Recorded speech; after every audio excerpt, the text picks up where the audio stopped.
بسم اللہ الرحمن الرحیم۔ محترم ناظرین، السلام علیکم۔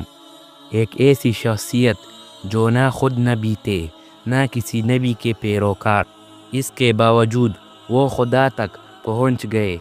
اس دنیا کا ایک عظیم تنکر جسے ہر علوم میں مہارت حاصل تھی، جنہوں نے نبوت کے بجائے حکمت کو چنا۔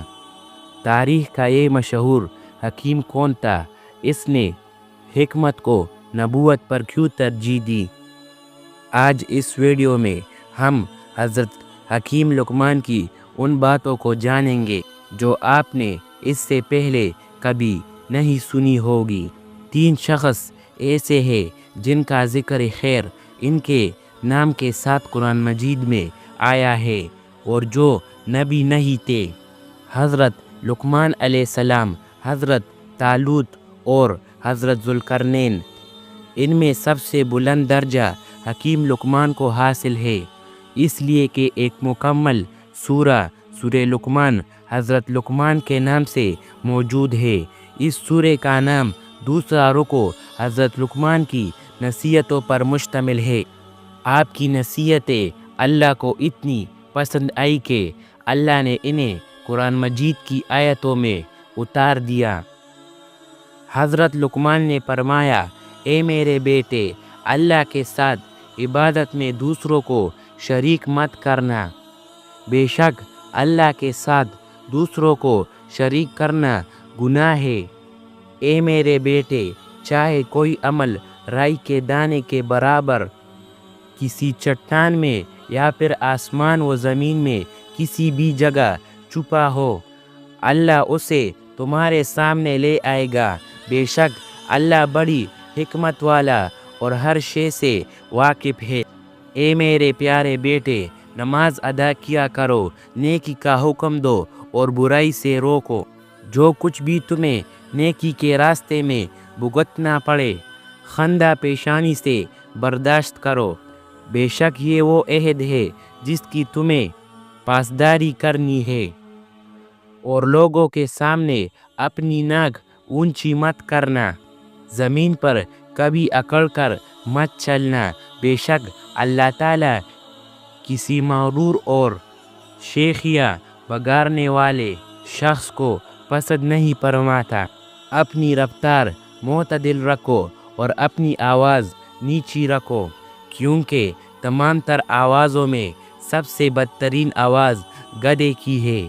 بہت سی حکایات اور سبق آموز واقعات میں بھی آپ نے حکیم لقمان کا نام تو سنا ہی ہوگا، لیکن بہت کم لوگ اس بات سے واقف ہیں کہ حضرت حکیم لقمان اصل میں کون تھے۔ دراصل زمانہ قدیم سے ہی حکیم لقمان کے اقوال اور نصیحتیں بہت مشہور تھی، اور لوگ ہر علاقے اور ہر زمانے میں ان اقوال کو یاد کر کے اور سنا کر انہیں تاریخ میں زندہ رکھا۔ اور آپ کا تعلق سوڈان سے تھا۔ ایک روایت کے مطابق وہ حضرت ابراہیم علیہ السلام کے چاچا کے اولادوں میں سے تھے اور حضرت ایوب علیہ السلام کے بھانجے یا خالہ زاد بھائی تھے۔ دوسری روایت سے پتہ چلتا ہے کہ آپ حضرت داؤد علیہ السلام کے زمانے میں بھی موجود رہے۔ آپ افریقی نسل تھے اور ایک غلام کی حیثیت سے عرب آئے تھے۔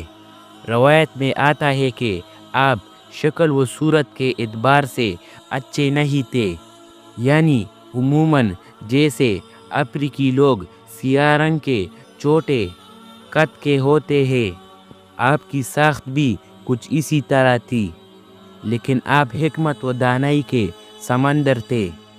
جیسا کہ تابعی سعید بن مسیب نے ایک حبشی سے کہا تھا کہ تو اس بات پر غمزدہ نہ ہو کہ تو کالا حبشی ہے، اس لیے کہ حبشیوں میں 3 آدمی دنیا کے بہترین انسان ہوئے ہیں: حضرت بلال حبشی، حضرت عمر فاروق کا غلام مہجہ اور حکیم لقمان۔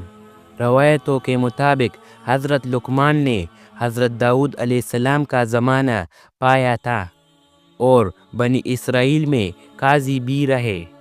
آپ کا زمانہ 3000 قبل مسیح کا ہے۔ اللہ نے حضرت لقمان کو وہ چیز عطا فرمائی تھی جو اس زمانے کے انسانوں میں سے کسی کو عطا نہیں ہوئی۔ اللہ نے انہیں 100 انسانوں کے برابر عقل و ادراک عطا فرمایا تھا۔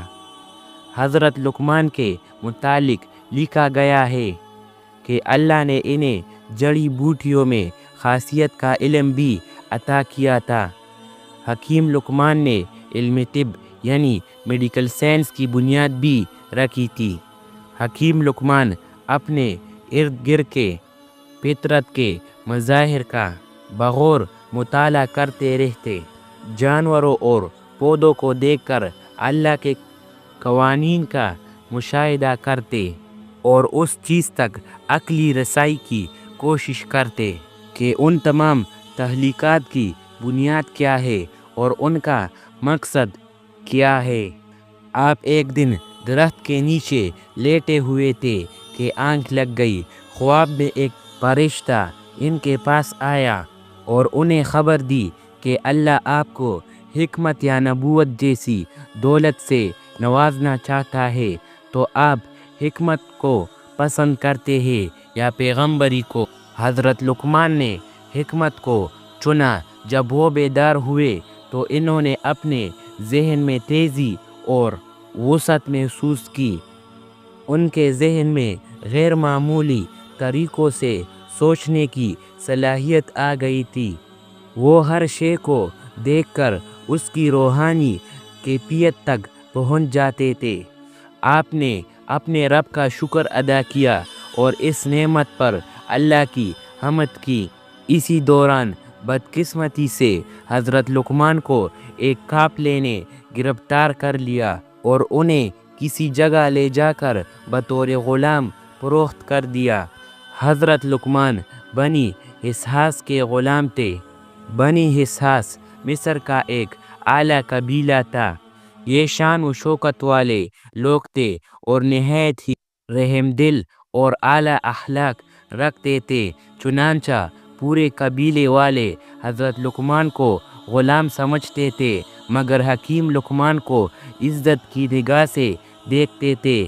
ان کا مالک ان کے فہم و فراست اور حکمت سے متاثر تھا اور ہر کام میں ان سے مشورہ کرتا تھا اور ان پر مکمل بھروسہ رکھتا تھا۔ اس طرح ان کی دانائی، فلسفیانہ باتیں اور حکمت پورے عرب میں مشہور ہو گئی۔ لوگ دور دور سے اس حکیم غلام سے ملنے آتے اور ان سے پند و نصیحت کی باتیں سیکھتے۔ ایک دفعہ حضرت لقمان سے سوال کیا گیا کہ آپ نے نبوت کے بجائے حکمت کو کیوں اختیار کی؟ تو جواب دیا، اگر اللہ مجھے نبی بنا دیتا تو اور بات تھی، ممکن تھا کہ میں منصب نبوت کو نبھا جاتا، لیکن جب مجھے اختیار دیا گیا تو مجھے ڈر ہوا کہ کہیں ایسا نہ ہو کہ میں نبوت کا بوجھ نہ اٹھا سکوں، اس لیے میں نے حکمت کو ہی چنا۔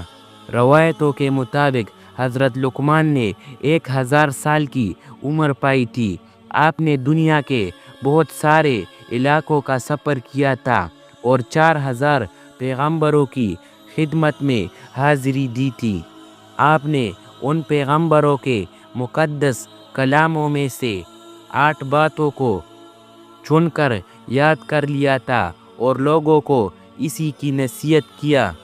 وہ 8 باتیں یہ تھی: جب تم نماز پڑھو تو اپنے دل کی حفاظت کرو، جب تم کھانا کھاؤ تو اپنے حل کی حفاظت کرو، جب تم کسی غیر کے مکان میں رہو تو اپنی آنکھوں کی حفاظت کرو، جب تم لوگوں کے مجلس میں رہو تو اپنی زبان کی حفاظت کرو، اللہ تعالیٰ کو ہمیشہ یاد رکھو، اپنی موت کو ہمیشہ یاد رکھو، اپنے احسانوں کو بھلا دو اور دوسرے کے ظلم کو فراموش کر دو۔ بعض اہل عرب مصنف اور شاعروں کے پاس صحیفہ لقمان موجود تھی، لہٰذا روایتوں میں آتا ہے کہ ہجرت سے 3 سال قبل مدینہ کا ایک شخص نبی صلی اللہ علیہ وآلہ وسلم سے بہت متاثر ہوا۔ اس کا نام سوید بن صامت تھا۔ وہ حج کے لیے مکہ گیا۔ جب وہ مکہ پہنچا تو اس وقت نبی صلی اللہ علیہ وآلہ وسلم حاجیوں کو دعوت اسلام دے رہے تھے اور سوید نے آپ کی ایک تقریر بھی سنی۔ اس کے بعد اس نے نبی سے ملاقات کی اور کہا، آپ جو باتیں پیش کر رہے ہیں ایسی ہی چیز میرے پاس بھی ہے۔ آپ صلی اللہ علیہ وآلہ وسلم نے پوچھا، وہ کیا ہے؟ اس نے کہا، صحیفہ لقمان۔ پھر اس نے نبی کے کہنے پر اس صحیفے کے کچھ حصوں کو پڑھ کر سنایا۔ آپ صلی اللہ علیہ وآلہ وسلم نے فرمایا، یہ بہت اچھا کلام ہے، مگر میرے پاس جو کلام ہے وہ اس سے بھی بہتر ہے۔ اس کے بعد آپ نے اسے قرآن سنایا۔ سوید نے قرآن سن کر کہا، بلا شبہ یہ صحیفہ لقمان سے بہتر ہے۔ حضرت حکیم لقمان کے بہت سارے مختصر واقعات، نصیحتیں اور اقوال مشہور ہیں جن کو زمانہ قدیم سے لوگ یاد کیا کرتے تھے اور ہر زمانے میں منتقل ہوتا رہا۔ آج ان واقعات اور نصیحتوں کو بہت سارے کتابوں میں جمع کیا گیا ہے جسے ہر شخص کو اپنی زندگی میں ایک مرتبہ ضرور پڑھنی چاہیے۔